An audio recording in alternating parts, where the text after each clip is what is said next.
અમદાવાદની એક સોસાયટીમાં ગટારના પાણી અને પીવાના પાણી મિક્સ થતાં આમ આદમી પાર્ટીએ જોરદાર વિરોધ પ્રદર્શન કર્યો।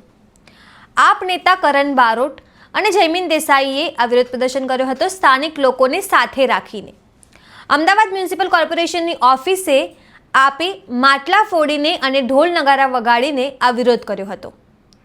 आओ જોઈએ શું છે સમગ્ર મામલો। નમસ્કાર, હું છું ચંદ્રિકા પુત્રી નિરાલી। આ પાણી અત્યારે લોકો પીવે છે અને આવું પાણી અમારે જોઈએ છે અને આ આખા ઓઢવ વિસ્તારની વાત છે। અહીંયાથી ભાજપના ગુજરાતના પ્રદેશ અધ્યક્ષ છે એમનો જગદીશ વિશ્વકર્માનો વિસ્તાર છે અને ત્યાં સાહેબ આ લોકો એમને સાહેબને વોટ આપી જીતાડે વાત તો ગતિ છે ગુજરાત ગોબલે પાણી જોઈએ છે અને હવે તો પ્રદેશ અધ્યક્ષ થઈ ગયા। હું તો તમારા પોલીસ અધિકારીઓ અને કર્મચારીઓ અહીં રહેતા છે, એમને પીવડાવો ચોખ્ખું પાણી। બધાને શું અમે તો એમના માટે લડીએ છીએ કે અમને ચોખ્ખું પાણી મળે। અમે તો જગદીશભાઈ વિશ્વકર્મા માટે લડીએ છીએ કે અમને ચોખ્ખું પાણી મળે અને પ્રાથમિક સુવિધા અમને મળે। અને સાહેબ આ તો પ્રાથમિક જરૂરિયાત છે, ખોટો વિરોધ કરવા નથી આવ્યા છે। રજૂઆત એ છે કે કાલે આજથી આ પાણી હાલની સિચ્યુએશનમાં અત્યારે ભરીને આવેલું પાણી છે। મારી વાત તો સાંભળો, તમે બોલી લીધું સાહેબ, હવે તો મારી વાત સાંભળો, તમે બોલશો તો કઈ રીતે? આ અત્યારે તાજું ભરીને લાયા છે, આનો વિડીયો છે ભરતો આજનો, બરાબર? એ તમને જોઈતો જ બતાવી દઉં।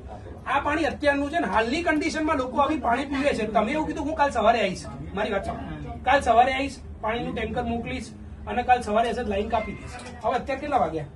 અત્યારે વાગ્યા 1 વાગ્યાથી કાલે સવારે તમે એવું કીધું હું 7 વાગે આવીશ, પણ એમને કમ્પ્લેન્ટ નહીં સાહેબ, એ તો તમે કીધું નથી આપી। એક મિનિટ તો ઉભા રહો, એક મિનિટ મારી વાત, તમે કીધું કમ્પ્લેન્ટ, હા નથી આપી કમ્પ્લેન્ટ તમને, અમે કોર્પોરેટર અમે કોર્પોરેટર રજૂઆત કરી વારંવાર, પણ હું શું કહેવા માંગુ છું, અત્યારે 1 વાગ્યાથી કાલે સવારે 7 વાગ્યા સુધી આ પાણી પીવાનું, ના ના પણ પીવાનું પાણી શું ટેન્કર આપી દો, હા અત્યારે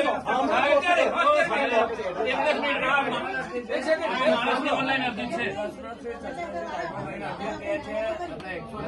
સાહેબ, અરજી છે એક મિનિટ, આપણે અરજી મારી જરૂરત ના આવે, સ્થાનિક સંભાળીને ફોન ના કરવાનો હોય, તેમના જે સ્થાનિક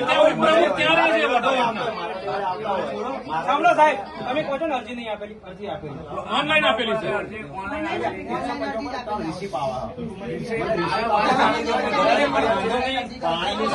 છોડો સાહેબ, સાહેબ ઓઢવના પ્રતિનિધિની જવાબદારી બને કે આમ જનતાની જવાબદારી બને? ત્યાં ઉપપ્રમુખ સોસાયટીમાં રહેતો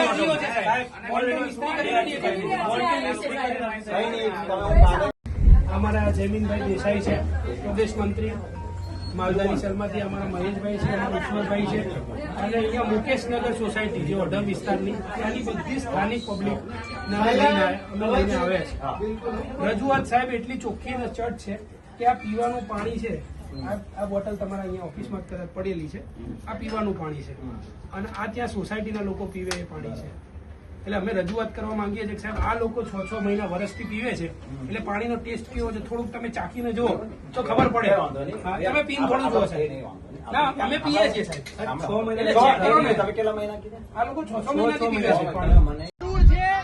આપણે ગટરનું પાણી પીએ છીએ, આપણે ગટરનું પાણી પીવા મજબૂર છીએ। અહીંયા ભાજપની સરકાર ગુજરાતમાં છે, કોર્પોરેટર ભાજપના, સેન્ટ્રલમાં ભાજપની સરકાર, ટ્રિપલ એન્જિનની સરકાર, અને આવું પાણી પીવડાવે છે।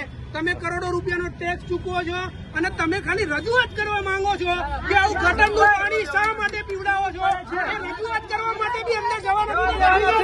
તમે વિચારો, આપણે કઈ પાકિસ્તાનથી કોઈ આવ્યું છે? બધા ગુજરાતના લોકો છે, તેમ છતાં રજૂઆત નથી કરવા દેતા। આપણે કોઈ વિરોધ નથી કરવાનો, અમારો હક છે, રજૂઆત કરવી અમારો હક છે। તમે રોકી શકો એમને જે તકલીફ હેરાન થયા છે ના કહી શકાય, એવું શું ફરક પડે છે સાહેબ? એવું ના હોય સાહેબ, નક્કી કરવાનું કોણ? એ તમે નક્કી કરશો સાહેબ? એ નક્કી કોણ કરશે કે 4 જણા રજૂઆત કરે? એવું ના હોય સાહેબ, આ લોકો ગટરનું પાણી નથી સાહેબ, એમને જે તકલીફ હેરાન થયા છે ના કહી શકાય, એવું શું ફરક પડે છે સાહેબ? એવું ના હોય સાહેબ, નક્કી કરવાનું કોણ? એ તમે નક્કી કરશો સાહેબ? એ નક્કી કોણ કરશે કે 4 જણા રજૂઆત કરે? એવું ના હોય સાહેબ, આ લોકો ગટરનું પાણી નથી સાહેબ। તો તમે આમ આદમી પાર્ટીના આ વિરોધ પ્રદર્શન વિશે શું વિચારો છો? કમેન્ટ કરીને જણાવો। અત્યાર માટે બસ આટલું જ। સમાચારને લગતી વધુ અપડેટ્સ માટે અમારી વેબસાઇટ www.gujaratplus.in પર પણ માહિતી મેળવી શકો છો। ધન્યવાદ.